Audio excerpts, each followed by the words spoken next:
Cristãs Ágape.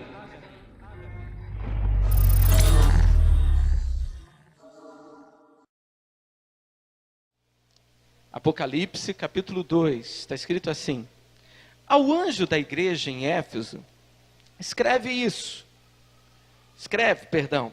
isso diz aquele que tem à sua destra as 7 estrelas, que anda no meio dos 7 candeeiros de ouro. Olha o que o Senhor diz: conheço as tuas obras, e o teu trabalho, e a tua perseverança. Sei que não podes suportar os maus, e que puseste à prova os que se dizem apóstolos e não são, e os achaste mentirosos. E tens perseverança, e por amor do meu nome sofreste, e não desfaleceste. Tenho, porém, contra ti, que deixaste o teu primeiro amor. Lembra-te, pois, de onde caíste, e arrepende-te, e pratica as primeiras obras. E se não, brevemente virei a ti, e removerei do seu lugar o teu candeeiro, se não te arrependeres. Tens, porém, isto, que aborrece as obras dos nicolaítas, as quais eu também aborreço. Quem tem ouvidos, ouça o que o Espírito diz às igrejas. Ao que vencer, dar-lhe-ei a comer a árvore da vida que está no paraíso de Deus. Aleluia. Você pode dizer amém? Você pode dizer glória a Deus? Amém? Eu quero orar. Feche os seus olhos. A palavra do Senhor diz assim. Perdão, irmão, vamos orar antes de eu falar da palavra aqui. Pai, eu te agradeço, Senhor, por essa noite, te agradeço por este culto, te agradeço por esse encontro marcado com teu Espírito, Senhor. Obrigado, Jesus, pela oportunidade de estarmos aqui ouvindo a tua voz, a tua palavra. Supre, Senhor, as nossas necessidades.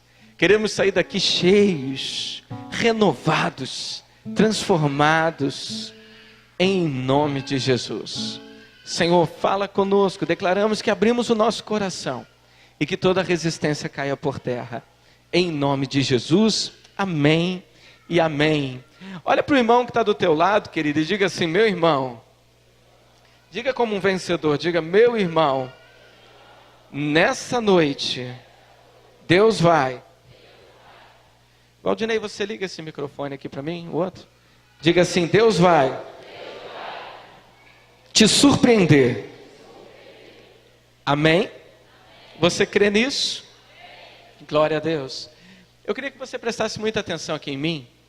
E eu quero trazer uma palavra para você nessa noite, que eu acredito que é como se fosse uma continuação de semana passada. Quem esteve aqui semana passada? Levante a mão para que eu possa identificar. Levante bem alto, amém. Glória a Deus. Você foi abençoado, amém ou não? Glória a Deus. E hoje eu quero meio que dar uma continuidade. Eu quero continuar falando de questões que Deus tem ministrado no meu coração, no meu espírito. E hoje, irmãos, eu senti muito forte no desejo de estar compartilhando com você o capítulo 2 de Apocalipse. Mas antes de estar falando um pouco sobre esse capítulo 2 do livro de Apocalipse, eu quero dizer, querido, que existem muitas pessoas que têm um certo receio, um certo medo de ler Apocalipse. Tem gente, querido, que não gosta nem de chegar perto, porque acha o livro muito difícil. Existem pessoas, querido, que não têm contato com esse livro, porque sentem medo das coisas que estão escritas ali. Mas eu quero dizer para você, querido, que o livro de Apocalipse, ele é um livro tão devocional quanto qualquer outro. Sabe, amado, você pode abrir esse livro, e você pode ler e estudar, e certamente, querido Deus, Ele vai ministrar coisas na sua vida. Eu posso ouvir um amém? Sabe, e quando você começa a estudar um pouco mais de Apocalipse, você vai ver, querido, que ele não é tão misterioso quanto parece. Até porque muitas questões que são os mistérios de Apocalipse, o próprio livro se explica. Eu não sei se você sabe disso. Por exemplo, nós lemos aqui agora no capítulo 2, quando falamos sobre a igreja de Éfeso, o Senhor se apresentando. Vamos ler aqui novamente, para a igreja em Éfeso, ele diz o seguinte: olha, isso diz aquele que tem na sua destra as 7 estrelas e que anda no meio dos 7 candeeiros de ouro. Aí quando você lê isso daí, você pergunta: mas meu Deus, o que são essas estrelas? E o que são esses candeeiros de ouro? Aí você começa a ficar achando assim: isso é muito difícil. Mas eu quero convidar você a voltar para o capítulo 1 de Apocalipse mesmo, e você vai ver que no versículo 20, o Senhor ele explica esse mistério. O Senhor ele diz o que é. Olha só o que está escrito aqui. Ele diz assim: olha, eis o mistério das 7 estrelas que viste na minha destra, e dos 7 candeeiros de ouro. As estrelas são os anjos das 7 igrejas, e os 7 candeeiros são as 7 igrejas. Então, voltando lá para o capítulo 2, quando Jesus se apresenta, ele diz o seguinte: olha, ao anjo da igreja em Éfeso escreve, isso diz, então preste bem atenção, isso diz aquele que tem na sua destra, na sua mão direita, as 7 estrelas. Então o que são as estrelas? São os anjos da igreja, são os pastores, os líderes. Então o Senhor ele é aquele que tem em sua mão, na mão de autoridade, na mão de governo, na mão de poder, os líderes da igreja, os pastores, aqueles que ele mesmo levantou para ser guia do povo. Quantos estão comigo? Digam amém. Mas ele não para aí na sua apresentação. Ele diz o seguinte: ele não é somente aquele que tem na sua destra as 7 estrelas, mas ele é também aquele que anda no meio dos 7 candeeiros. Os candeeiros são o que, irmãos? As igrejas, amém ou não? Os candeeiros são as igrejas. Então o Senhor, ele é aquele que anda no meio da igreja, querido, amém ou não? Você crê nessa verdade bíblica, amém ou não? Querido, eu posso ser honesto com você? Era para você estar dando cambalhota nessa hora. Mas por que era para você estar dando cambalhota? Porque, irmão, você tem aqui uma certeza de que nesse momento existe alguém caminhando no nosso meio. Amém? Existe alguém caminhando no nosso meio. E quem é esse alguém que está caminhando? É uma criança, é um adulto, é alguém que está trabalhando?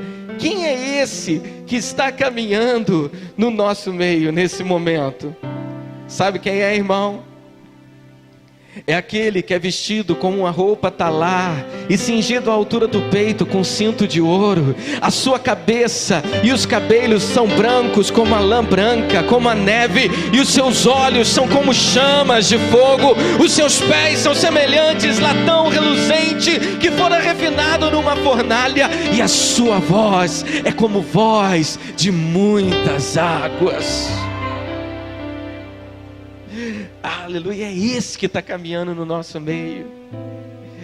É esse, querido, que anda no meio da igreja. É esse. E aí, irmão, ele escreve então as cartas, ele dita as cartas. O apóstolo João, creio que foi escrevendo, segundo a inspiração do Espírito Santo.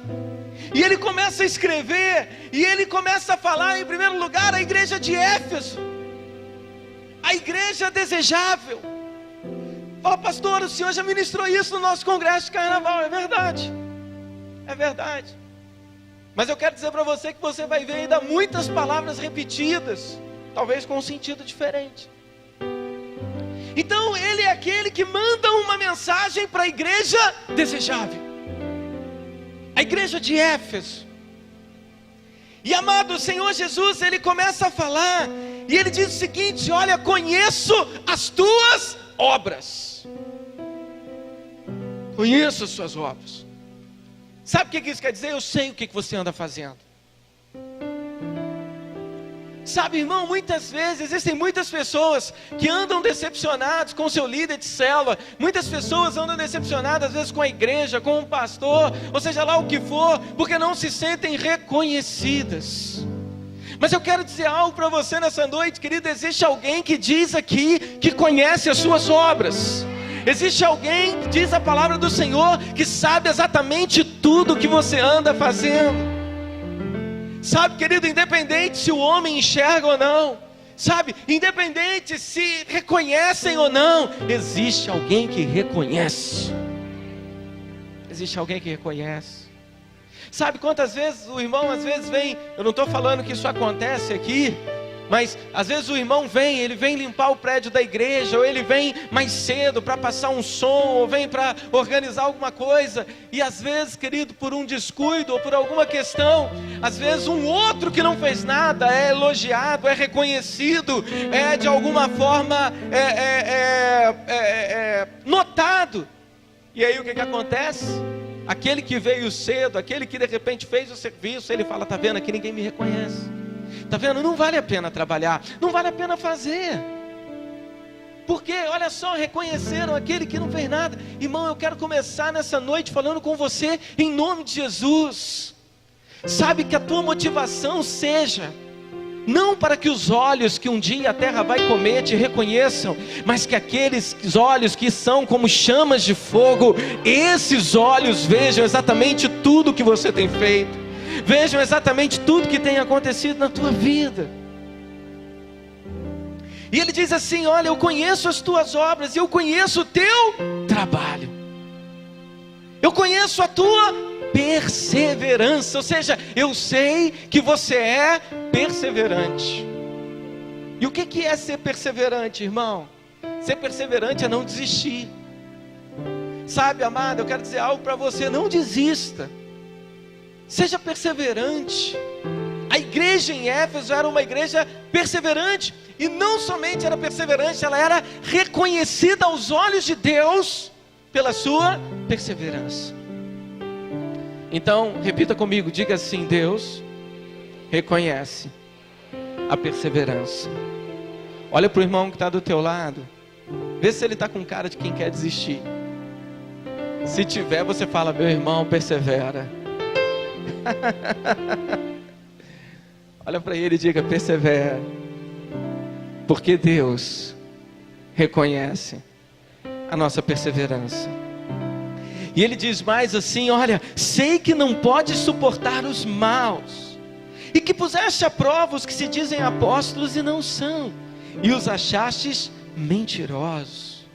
Então a igreja em Éfeso, irmão, a igreja desejável, era uma igreja que trabalhava duro. Então, olha para o irmão que está do teu lado, diga assim: a igreja em Éfeso era uma igreja que trabalhava duro. Sabe, em algumas versões está dizendo assim: olha, conheço a tua obra, o teu trabalho e o teu labor.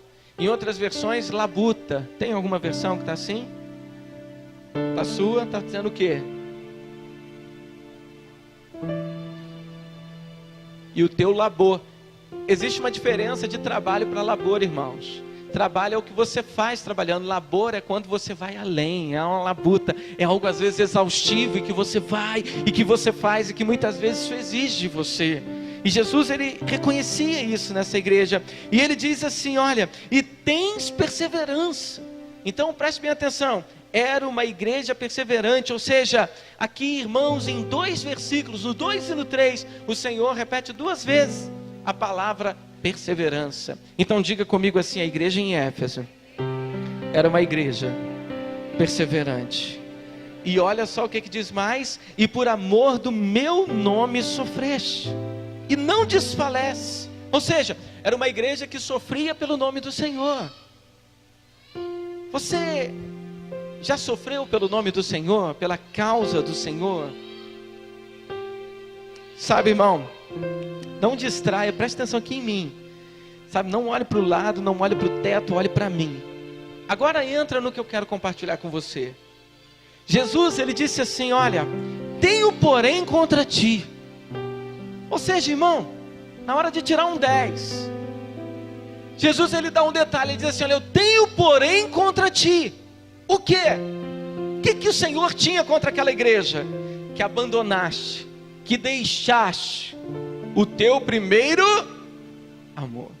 Quando você lê esse texto no original, irmãos, essa palavra primeiro amor, ela também pode ser traduzida como teu melhor amor. Amém, amado? Amém mesmo? Glória a Deus. Tenho porém contra ti que deixaste o teu primeiro amor. Irmão, e é isso que eu quero falar com a igreja. Assim como semana passada, talvez hoje eu não quero que essa mensagem tenha o título de uma pregação, mas talvez um bate-papo com você, talvez apenas um compartilhamento daquilo que o Senhor tem ministrado no meu espírito. Sabe o que me chama a atenção, querido, nesse texto? O que me chama a atenção é que podemos ser uma igreja que trabalha duro. E você pode trabalhar sem amar o que faz. É o que está acontecendo com essa igreja. Sabe, querido, podemos muitas vezes fazer coisas que não gostamos. Eu quero que você traga isso para o seu pessoal.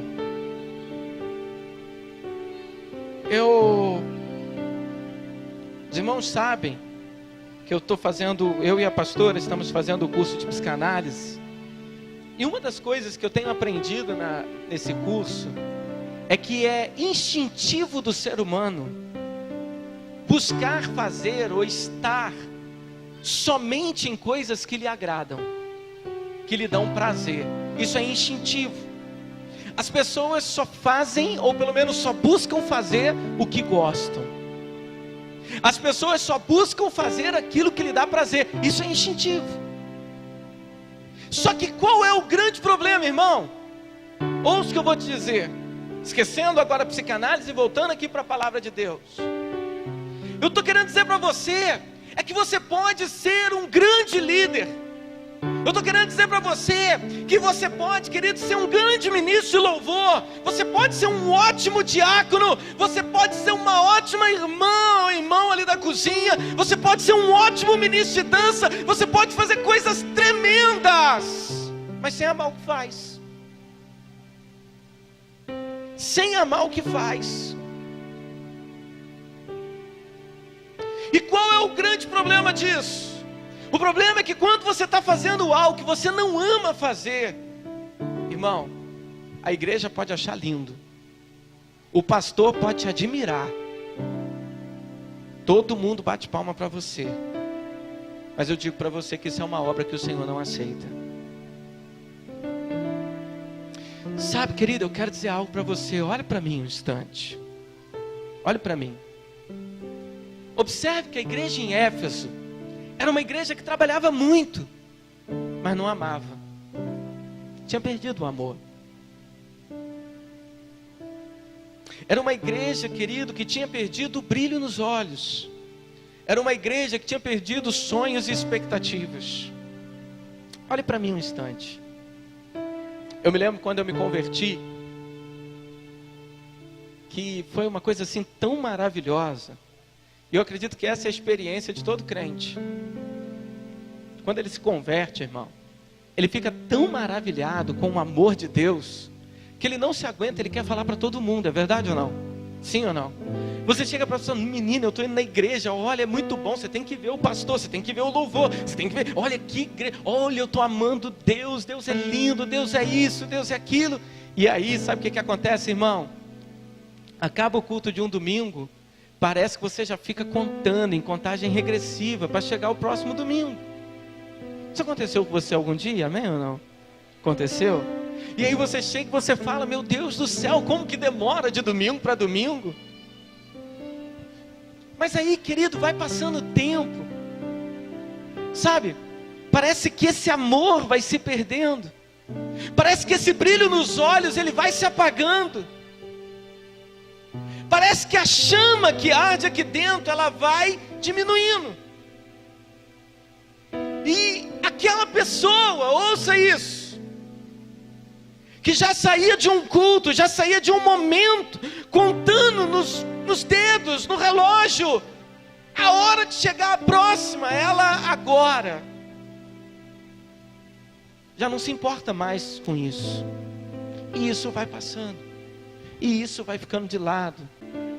Já não falamos mais, já não queremos mais estar, não queremos. Mas aí você fala, mas pastor, como fazemos? Muitas vezes fazemos, trabalhamos porque temos responsabilidade, trabalhamos porque temos um compromisso, tocamos porque se não tocar não vai ter ninguém para tocar, dançamos porque tem a responsabilidade de dançar para não desfalcar, para não deixar o líder desprevenido, sem nenhum problema. Muitas vezes, querido, a gente vai fazendo coisas no automático.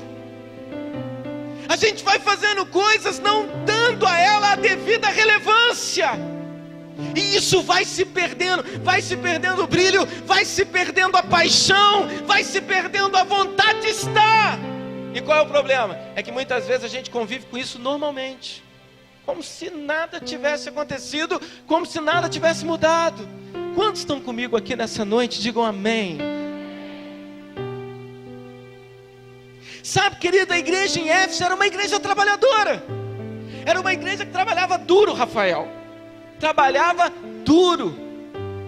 Então você já imaginou uma igreja que tem uma diaconia que trabalha duro, um louvor que trabalha duro, tem uma dança que trabalha duro, uma rede kids que trabalha duro, uma cozinha que trabalha duro, uma tesouraria que trabalha duro, mas não ama o que faz. Perdeu o amor. Mas simplesmente está o quê? Fazendo. Sabe, querido, talvez você está nesse estágio. Talvez você entrou no automático. Sabe? E o estar aqui, talvez é muito mais estar para o pastor depois não te ligar te perturbando, do que simplesmente porque arde algo dentro de você. É como um imã, é uma atração que você não consegue estar longe. Sabe, irmãos, quando eu estava lendo esse texto hoje à tarde, preste atenção nisso. O Senhor me levou lá para 1 Coríntios capítulo 13. Vamos ler? 1 Coríntios capítulo 13.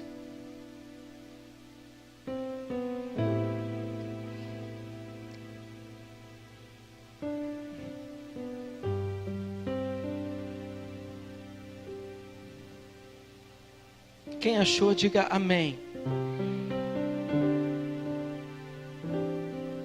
Olha como o Espírito Santo é lindo, porque o Espírito Santo ele inspirou o apóstolo Paulo a escrever isso aqui. E muitas vezes, irmãos, ouça o que eu vou dizer aqui para você. Muitas vezes aplicamos esse texto aqui em casamento, mas Paulo ele não estava falando de um amor eros, de um amor para casamento. Esse texto, na verdade, ele estava corrigindo uma postura da igreja em Corinto. Por quê? Porque era uma igreja, querido, que estava muito preocupado com os dons, mas que estava com o amor totalmente abatido. E ele diz o seguinte, olha, presta bem atenção. Ainda que eu falasse a língua dos homens e dos anjos, e não tivesse amor, seria como um metal que soa, ou um símbolo que retine. Ou seja, preste bem atenção. Ouve o que eu vou te falar, olhe para mim. Tanto o metal quanto o símbolo, eles emitem sons. Mas por que o apóstolo Paulo, ele está dizendo que se eu falasse as línguas dos anjos e dos homens, se eu não tivesse amor, eu seria como esses metais? Porque eu emitiria sons, mas eu não teria vida. Ou seja, irmãos, o tamanho da vida que você tem, querido, não é pelo barulho que você faz. Porque existem coisas que não têm vida e que expressam de forma barulhenta do mesmo jeito. Quantos estão entendendo o que eu estou falando? Mas pastor, você é contra o barulho? De maneira nenhuma, faça muito barulho. Até porque também quem não faz barulho é morto. Morto não fala, morto não grita, morto não ronca, morto não faz barulho, amém ou não? Então, você pode fazer barulho, não tem problema. Mas se você estiver fazendo muito barulho e não tiver amor no que você está fazendo, você é um barulho sem vida.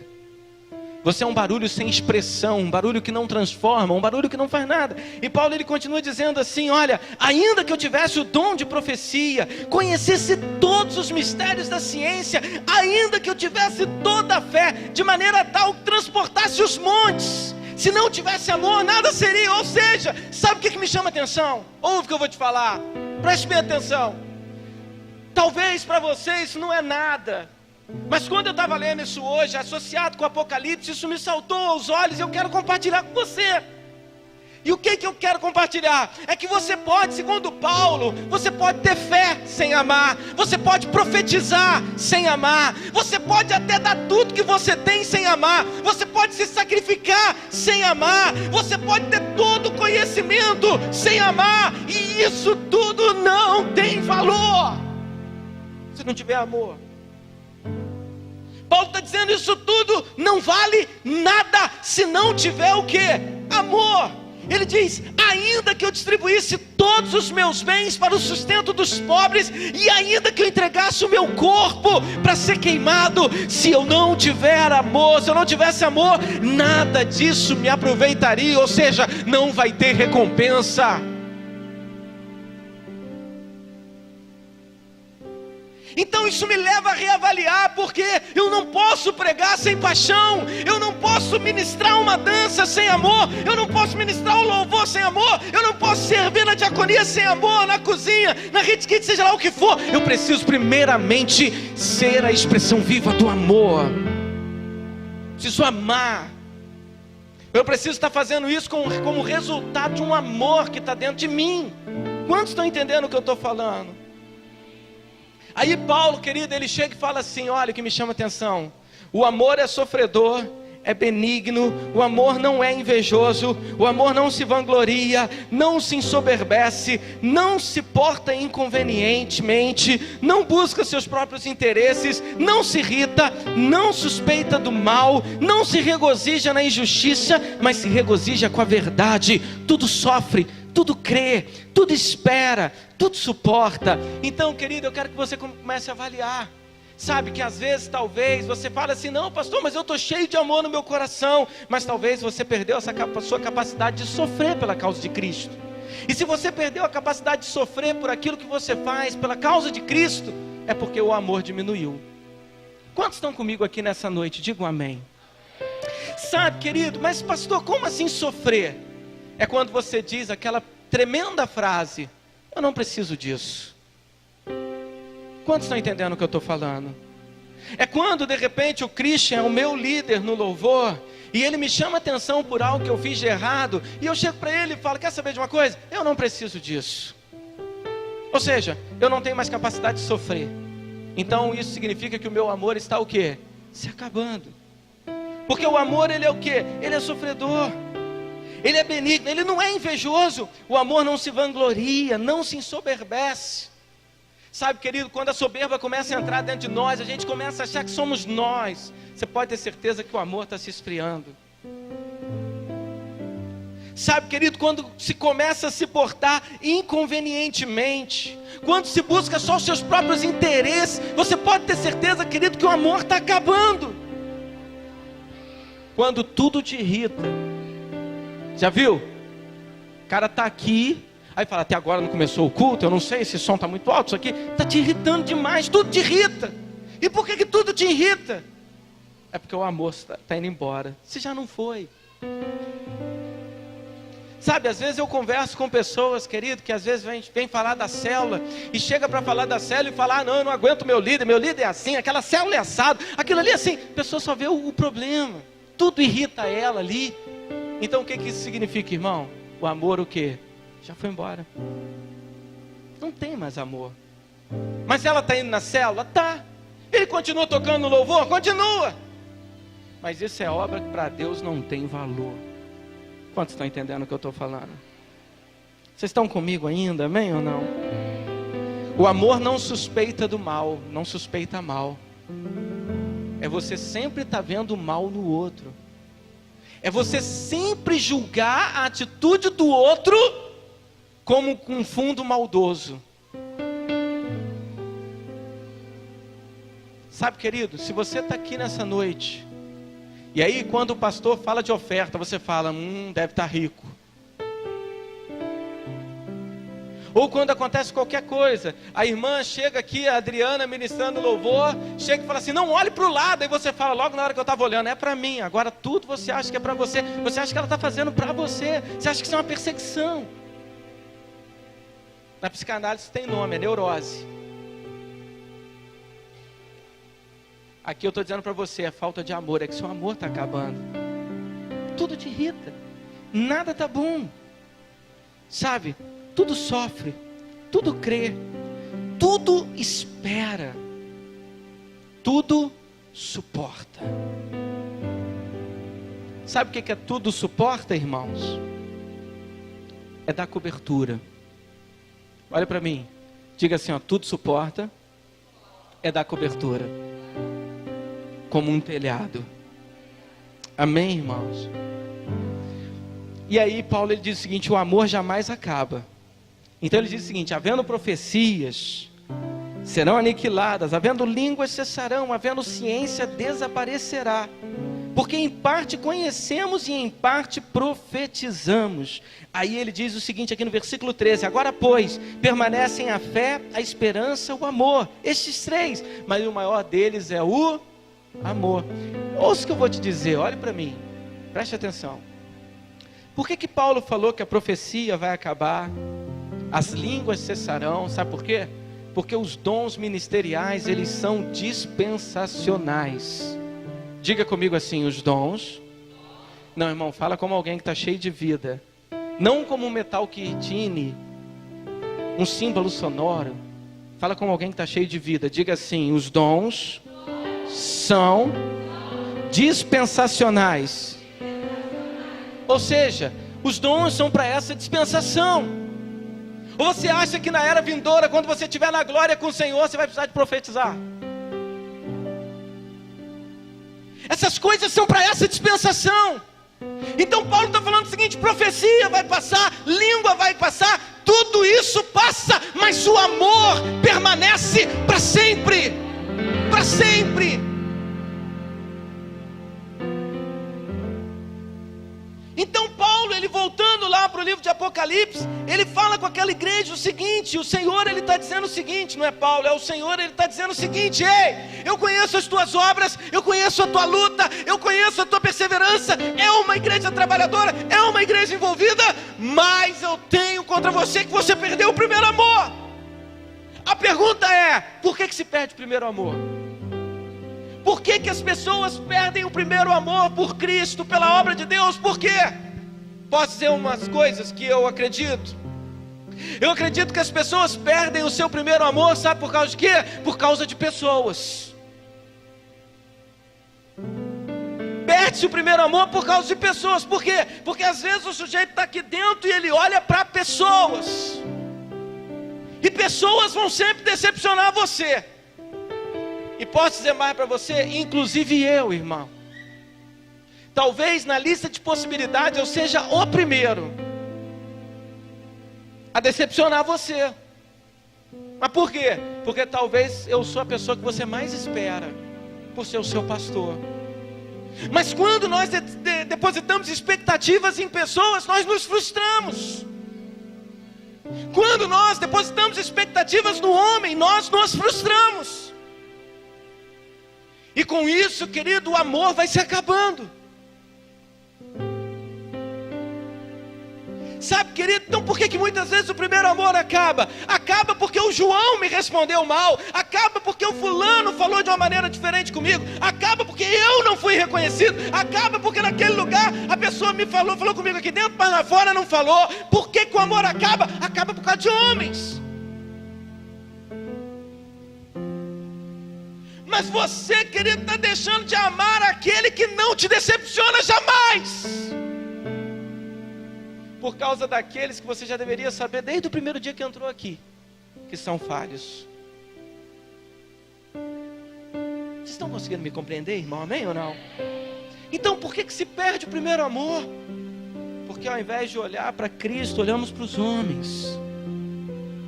Criamos expectativas em coisas e pessoas falíveis.